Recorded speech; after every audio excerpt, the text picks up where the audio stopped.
안녕하세요. 청소년교회 여러분, 믿음의 대화 24번째 시간입니다. 이번 주 믿음의 대화는 생태계를 향한 하나님의 뜻이라는 주제를 가지고 함께 이야기를 나누어 볼 겁니다. 오늘 보게 되는 말씀은 기독교 교리의 결론이라고 할 수 있습니다. 교리란 우리가 믿는 내용을 체계적으로 정리한 내용을 말하는데요. 우리가 믿는 그 결론은 바로 복음입니다. 우리는 원래 죄로 죽을 수밖에 없는 인간이었지만 예수님을 통해서 우리가 의롭게 됨을 통해서 하나님과의 관계가 회복되었다는 놀라운 소식이 바로 복음입니다. 특별히 오늘 이 믿음의 대화를 통해서 이 회복의 의미를 함께 살펴보고자 합니다. 첫 번째 테마에서는 오늘의 주제인 생태계를 향한 하나님의 뜻에 대해 알아보면서 성경을 통해 우리가 삶에서 지켜야 하는 중요한 가치에 대해 알아보겠습니다. 두 번째 테마 교훈 뽀개기에서는 오늘의 본문 말씀을 통해서 얻을 수 있는 믿음의 교훈을 살펴보겠습니다. 마지막 테마 질문 뽀개기입니다. 나를 바꾸는 질문 만들기를 통해서 하나님의 말씀을 함께 고민해 보는 시간을 가지겠습니다. 먼저 본문 뽀개기입니다.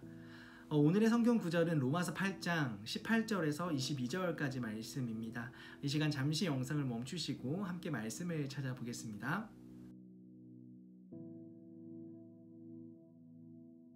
다 찾으셨죠? 함께 읽겠습니다. 생각하건대 현재의 고난은 장차 우리에게 나타날 영광과 비교할 수 없도다.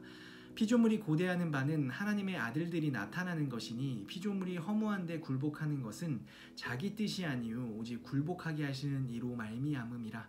그 바라는 것은 피조물도 썩어짐에 종노릇한 데서 해방되어 하나님의 자녀들의 영광의 자유에 이르는 것이니라. 피조물이 다 이제까지 함께 탄식하며 함께 고통을 겪고 있는 것을 우리가 아느니라. 아멘.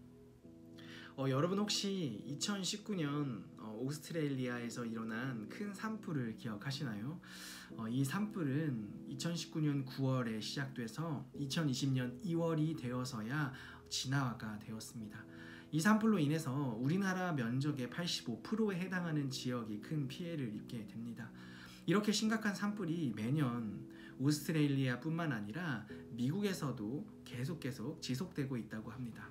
많은 학자들이 이 산불의 원인을 기상이변으로 보고 있습니다. 기상이변이란 평상시 기후의 수준을 크게 벗어난 기상현상을 의미합니다.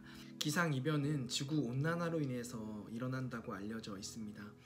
사실 전 세계는 지금 여러 가지 기상이변 때문에 자연도 그리고 인간도 고통을 받고 있죠. 그렇다면 이러한 시대 속에서 하나님은 어떠한 계획을 가지고 계실까요? 하나님은 우리가 어떻게 살기를 원하실까요? 이 질문에 대한 답을 살펴보기 위해서 먼저 이 세상에 죄가 들어온 사건을 생각해 보아야 합니다. 하나님께서 보시기에 심히 아름다운 세상을 창조하셨죠. 흙으로 인간도 창조하셨습니다. 그리고 인간에게 명령하셨죠. 에덴 동산에 있는 나무의 열매 중에서 선악을 알게 하는 나무의 열매는 먹지 말라고 하셨습니다. 그러나 하나님의 명령에도 불구하고 아담과 하와는 나무 열매를 먹게 되었고 하나님의 말씀에 불순종했습니다. 우리는 불순종으로 인해서 하나님과의 관계가 단절되었죠. 그런데 이때 인간이 살고 있는 이 땅도 저주를 받게 됩니다. 하나님과의 관계가 끊어진 인간과 이 땅에는 고난과 고통이 따르게 되죠. 하나님께서는 이러한 관계의 단절에도 불구하고 인간을 그리고 이 땅을 포기하지 않으셨습니다. 회복하기를 원하셨습니다. 그래서 예수님을 통해서 우리에게 먼저 구원의 손길을 내미셨습니다. 그리고 하나님께서는 구원받은 우리를 통해서 이 땅을 회복하시길 원하십니다. 오늘 말씀을 통해서 알 수 있는 믿음의 교훈은 무엇일까요? 첫째, 하나님은 생태계의 회복을 원하신다라는 사실입니다. 하나님께서는 우리들에게 주신 그 자연을 그대로 놔두는 것이 아니라 우리가 관리하고 아름답게 하시길 원하십니다. 쉽게 말하면 어떤 사람이 정원을 가꾸는 것처럼 나무도 심고 꽃도 심고 아름답게 하는 그런 것을 원하시는 것입니다. 정원사의 책임은 그 만들어진 정원을 잘 가꾸고 돌보는 것이죠. 그리고 그것을 유지하는 것이잖아요. 마찬가지로 하나님께서는 우리에게 그러한 사명을 주셨습니다. 두 번째 믿음의 교훈은 우리는 청지기의 역할을 감당해야 합니다 라는 사실입니다. 19절, 21절에 공통된 한 단어가 나옵니다. 그것은 바로 하나님의 아들, 하나님의 자녀들입니다. 이것은 구원받은 하나님의 자녀들인 우리를 일컫는 말입니다. 우리는 하나님의 자녀로서 이 땅을 잘 관리하고 다스려서 이 땅을 회복시키길 원하는 하나님의 뜻을 따라 살아가야 합니다. 다시 말하면 우리는 하나님의 청지기인 것이죠. 청지기는 주인이 아니지만 이 땅을 다스리는 책임을 가지고 있습니다. 관리자입니다. 이 사실을 기억하며 살아가야 할 것입니다. 우리가 지금까지 살펴본 교훈을 통해서 함께 질문에 대한 답을 생각해 보았으면 좋겠습니다.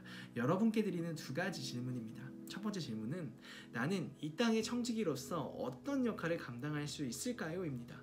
두 번째 질문은 우리 가족이 환경 보호를 위해서 실천할 수 있는 행동은 무엇인가요? 입니다. 이 시간 잠시 영상을 멈추신 후에 가족들과 함께 이 질문에 대한 답을 나누시겠습니다.